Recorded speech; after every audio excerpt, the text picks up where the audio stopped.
21 Lessons for the 21st Century by Yuval Noah Harari. Read for you by Derek Perkins.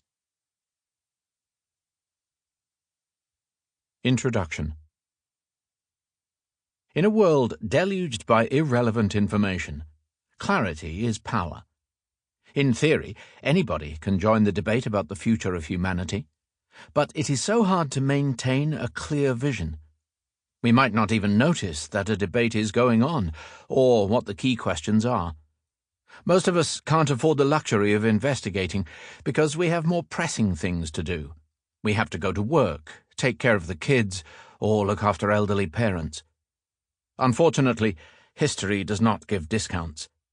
If the future of humanity is decided in your absence, because you are too busy feeding and clothing your kids, you and they will not be exempt from the consequences.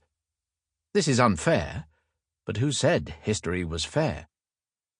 As a historian, I cannot give people food or clothes, but I can try to offer some clarity, thereby helping to level the global playing field.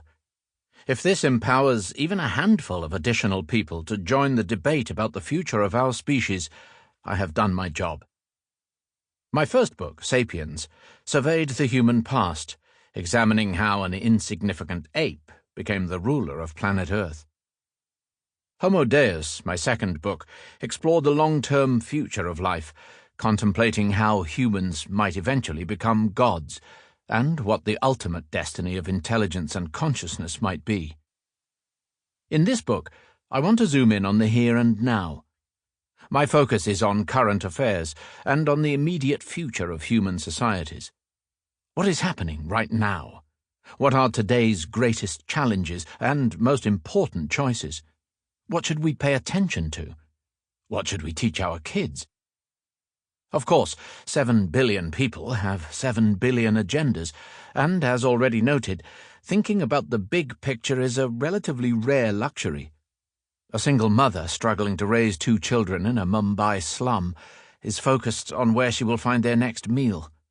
Refugees in a boat in the middle of the Mediterranean scan the horizon for any sign of land. A dying man in an overcrowded London hospital gathers all his remaining strength to take in one more breath. They all have far more urgent problems than global warming or the crisis of liberal democracy. No book can do justice to all of that, and I don't have lessons to teach people in such situations.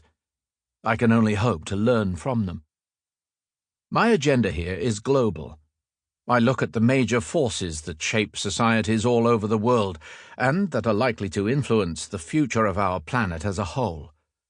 Climate change may be far beyond the concerns of people in the midst of a life-and-death emergency, but it might eventually make the Mumbai slums uninhabitable, send enormous new waves of refugees across the Mediterranean, and lead to a worldwide crisis in healthcare.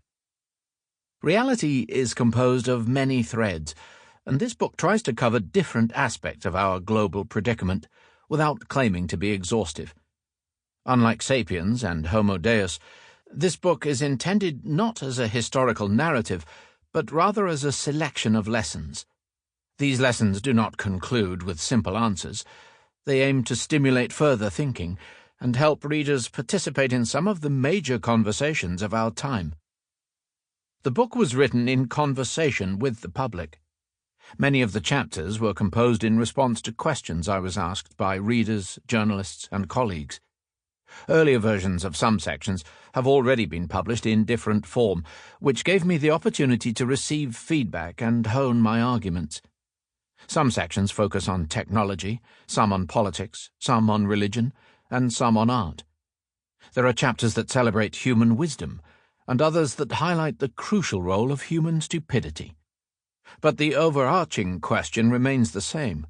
What is happening in the world today, and what is the deep meaning of these events? What does the rise of Donald Trump signify? What can we do about the epidemic of fake news? Why is liberal democracy in crisis? Is God back? Is a new world war coming? Which civilization dominates the world? The West? China? Islam? Should Europe keep its doors open to immigrants? Can nationalism solve the problems of inequality? Sample complete. Ready to continue?